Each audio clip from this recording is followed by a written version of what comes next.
Hello and welcome to Alf's Zoo on location from a shed in a very wet and blustery Wales in the UK. I'm not Alf, I'm Chris, and this is my shed. And my guest isn't Alf either. She's Monica Brink, part of the solutions marketing team focusing on cloud management, which is exactly what we're going to be talking about today. Maybe, who knows? This is the zoo after all, and anything can happen on this side of the security fence. So, Monica, welcome to the zoo. Tell us where you are today. Hey, Chris. Yeah, no, I'm not in the cloud. I'm actually at the BMC software offices here in Houston, Texas. Well, I bet it's nicer there than it is here. It usually is. Right, yeah. Now I have to ask you, are you really broadcasting from your shed?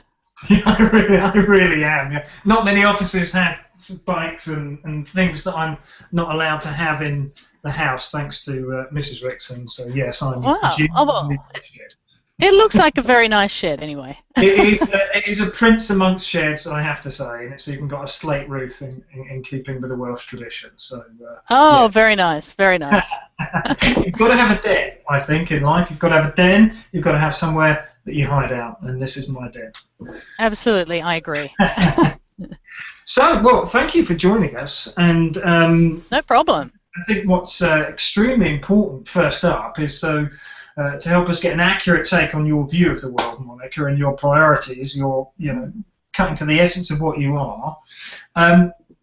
Milk chocolate or plain chocolate, which is better?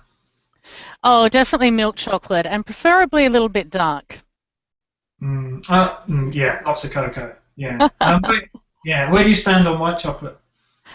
Don't mind it. Yeah, I do like white chocolate occasionally. I find with white chocolate it has to be very high quality, though. Yeah. I'm totally a bit of vanilla in it, maybe. Yeah, totally. Yeah, that's right. Whereas with milk chocolate, you can, spend a little bit less and still have a good tasting chocolate. Yeah, I think that's true. Although I have to say, I'm not sure I think you're in the land that chocolate forgot. Yeah. Since I moved to the US, I haven't been really pleased with the chocolate selection. No offense, Americans. Good stuff. I suppose we'd better talk about clouds. Yes, we better get on to cloud. Yeah. So, cloud is one of the fastest evolving trends I think I've ever seen, certainly in recent times. What are some of the changes you've seen in the way that enterprises are now approaching cloud?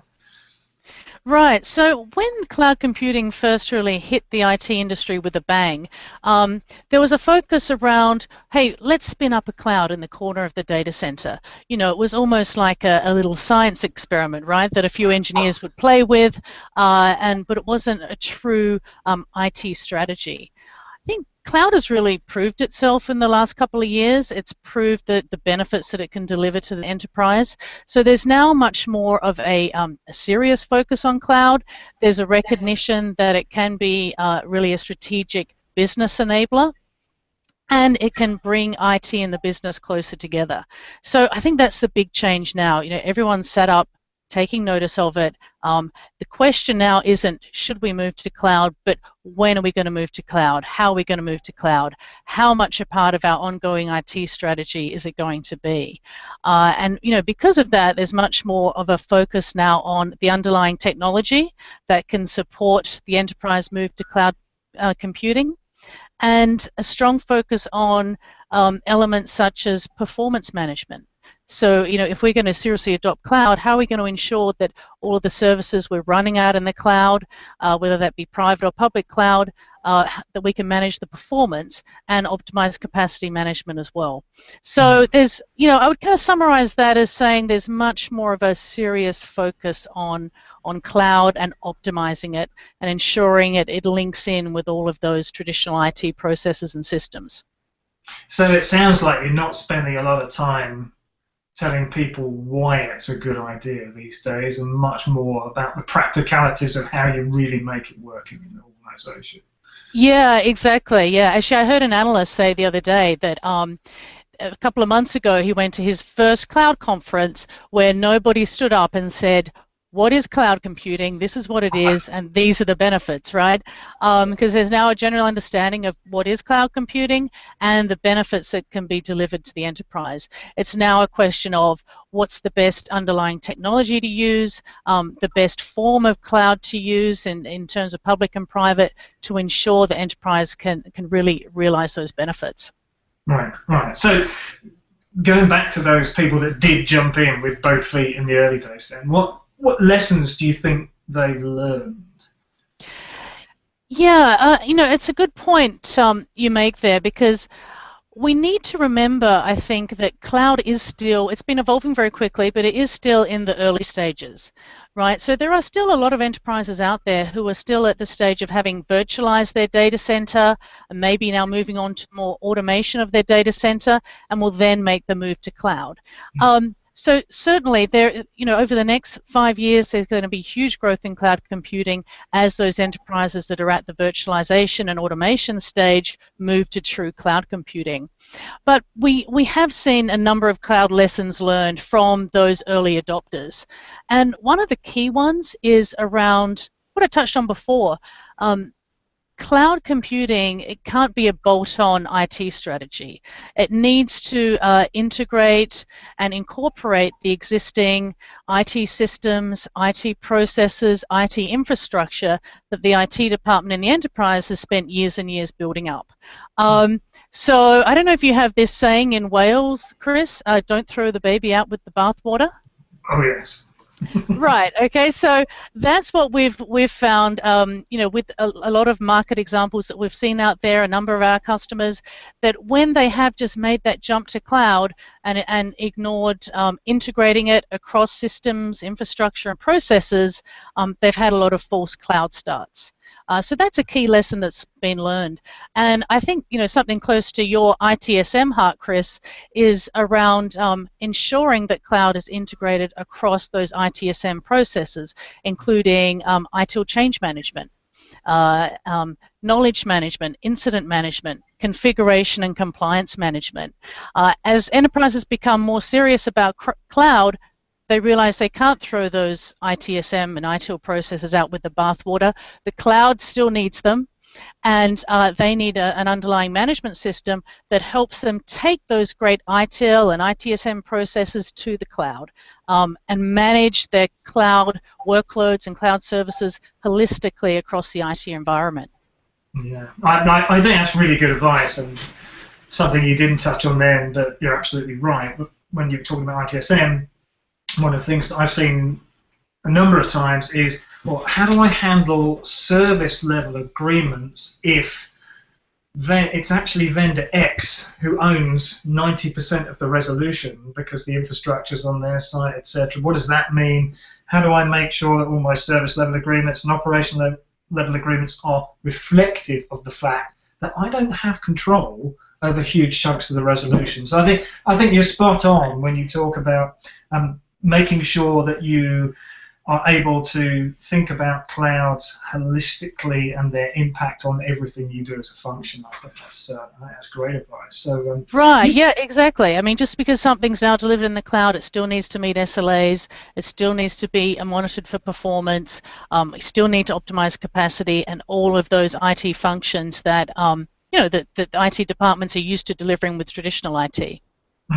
Yeah, no, absolutely. And when you were talking about that, you talked about moving or sort of tentative toes in the water around virtualized technology, etc., and gradually embracing more. And you sort of painted this picture of transition. Right. And there's clearly a mix of technologies there. And a word I hear all the time in this regard is hybrid cloud, right? So help me understand exactly what hybrid cloud means, because I mean I hear it everywhere and I think I know what it means, but put me out of my misery. Sure, okay. So yeah, you're right, hybrid cloud is everywhere, and hybrid cloud is a way of describing a cloud model whereby the enterprise will place workloads and services in both a public cloud and a private cloud. So to take that definition down a bit further, a private cloud is a cloud that is built within the company's own data center. So they're putting together an underlying cloud infrastructure within the resources and infrastructure in their own data center. A public cloud is hosted, the cloud infrastructure is hosted by an external service provider. So, one that, the biggest one in the market right now is, of course, Amazon Web Services that BMC has a close partnership with to help enterprises manage those workloads in the public cloud. So you've got public and private, and hybrid cloud is focusing on putting workloads in either one of those according to different workload characteristics. So what we've found, as the cloud market has evolved, is enterprises may have started out just using their own private cloud. They've had good results out of that. Now they want to expand their cloud use. They want to take advantage of those really attractive economics and economies of scale that the public cloud offers. So they want to branch out and use public cloud as well, while keeping some workloads in their private cloud. So then they're moving to a hybrid cloud situation. What's really important for them is to be able to manage both private and public cloud through the one underlying cloud management platform, and be able to intelligently place workloads in those different clouds. Yeah, I could see that getting really messy if you had a jumble of control systems in that environment. Right, sure. Yeah, it can. I mean, hybrid cloud can get quite complex, especially when we were talking, before about ensuring that there's performance management, there's those ITIL change management practices extended to the public cloud as well.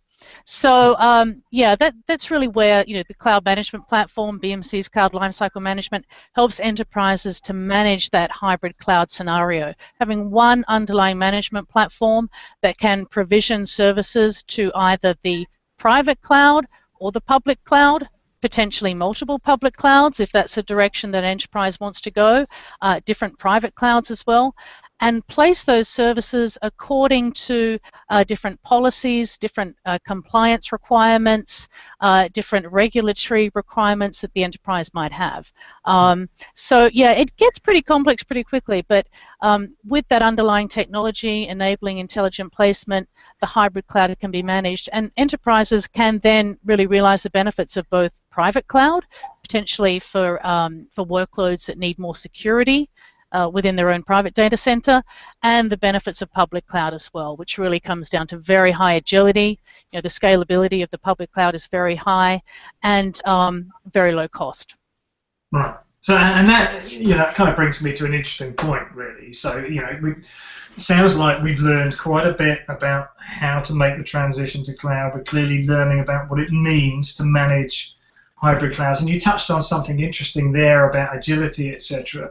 What do you think we're learning about the value that this approach brings? About cloud in general. Is it cost savings, or is it agility as per the original buzz? Have we uncovered new and exciting things that perhaps we didn't expect in terms of a return on investment for this technology? Right, yeah. So when cloud computing first came out, there were, the main benefit that was focused on was around cost. It was an ability, an opportunity to turn CapEx into OpEx, right? Outsourcing all of that IT infrastructure and hardware. Why keep it? Why maintain it? Why buy it and have it sitting there in the data center in case you need it? Source that from the cloud, you're going to get huge cost savings. And those benefits certainly have been realized. But as more and more enterprises are adopting cloud, that agility benefit has really come home to roost significantly as well. The ability to be able to provision IT services very quickly, which then supports competitive advantage in the business. So being able to offer application developers, a platform from which to start development work in 1 hour instead of the 3 weeks that they had to wait previously. You can see how that could be a big competitive advantage to the business. Being able to spin up a website or a SharePoint site for a marketing user in 30 minutes instead of the previous 2 weeks. So all of that agility is really driving competitive advantage for the business. And so that, in a way, has really taken over from the cost benefits of cloud. I think another benefit, that the IT department has certainly experienced is, cloud is really extreme automation. And the IT departments, as you would know with ITSM, have been automating, now for a long time. cloud takes that to a complete new level. So the cost benefits that they're able to get by automating all their IT infrastructure and automated provisioning, the self-service capabilities of cloud really enable them to drive those efficiencies across IT. And they're taking a seat at the boardroom table. They're getting closer to the businesses as a result of business seeing the huge value that they can deliver through cloud.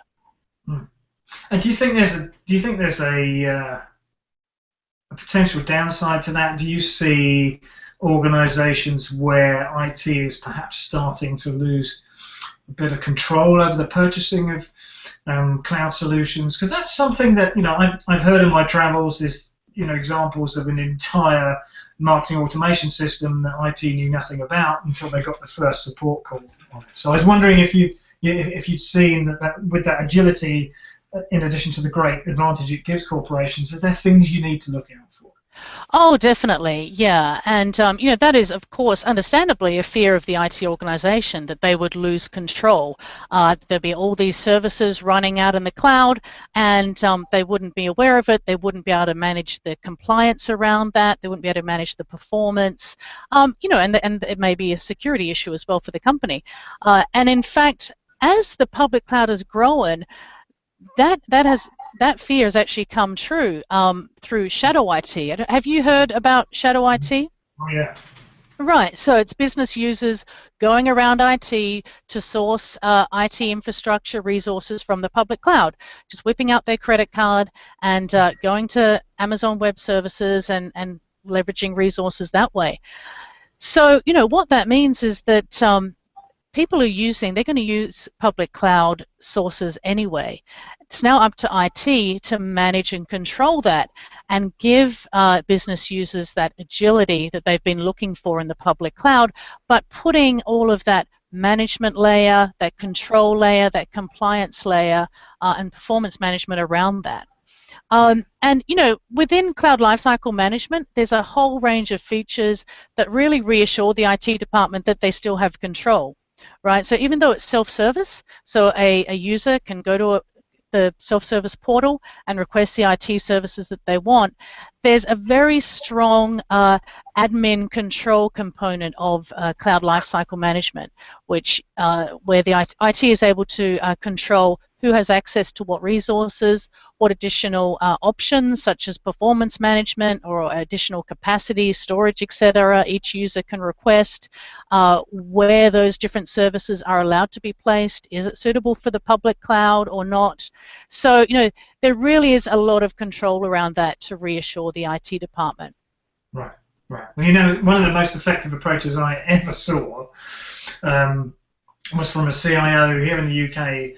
And once she realised that the trend was somewhat inevitable because it was just so straightforward for non-IT functions to go out and buy what arguably is an enterprise application, she actually created some education courses internally for non-IT senior managers. Wow, yeah. And the intention was to scare the living daylights out of these people, so that she was at least included, or the whole IT function was at least included as part of the decision-making process, and then they could have the appropriate degree of control. But the two courses were, one, let me tell you everything you didn't know about procuring an IT system, and if they still weren't terrified at the end of that, second one was, let me tell you everything you need to know about supporting and managing a system once you bought it, even if it is running in the cloud. And so she took a mixture of system support to help get a more robust foundation for the management of the life cycle of the cloud application, but also education, which basically said, we as a function still have value. We know everything there is to know about IT systems because we procured hundreds over the years, and we know an awful lot about supporting them. And let me tell you what happens if you don't do all of this. Well, and guess what? From that point onwards, they got invited to every party and every purchase and right, yeah. It's a lot, and sometimes I think as IT professionals we forget how much we know and how much we have a right to assert our expertise just as any other business function would. Oh yeah, absolutely.